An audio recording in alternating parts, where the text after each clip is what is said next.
ဘာမလို့လို့လဲ2025ကုန်လို့2026ရောက်တော့မယ်ချေရတဲ့တကယ်ချင်းတွေချေရတဲ့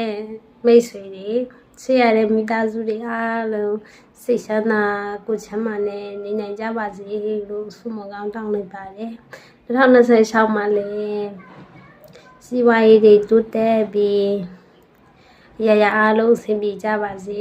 မိသားစုတွေဝေးကွာနေတဲ့အမြန်ဆုံးနှိစက်နိုင်ကြပါစေလို့ဆုမကောင်းတောင်းလိုက်ပါတယ်ချေရတဲ့တငယ်ချင်းညီနဲ့ချေရတဲ့ညီမပြည်ကြီးကိုလည်းရန်အလွမ်းပါတယ်ရန်လည်းတတိရပါတယ်ဘယ်လိုပဲပြောနေပါစေတငယ်ချင်းတွေအားလုံးဒီနေ့ကျပြန်ဆောင်ကြမယ်လို့မျှော်လင့်ပါတယ်မိသားစုတွေအကုန်လုံးလည်းဝေးကွာနေမြန်ဆုံးနေနိုင်ပါစေလို့အမြဲတမ်းဟေ့ရဝင်နိုင်ဆုတောင်းပေးနေလေရပါပဲ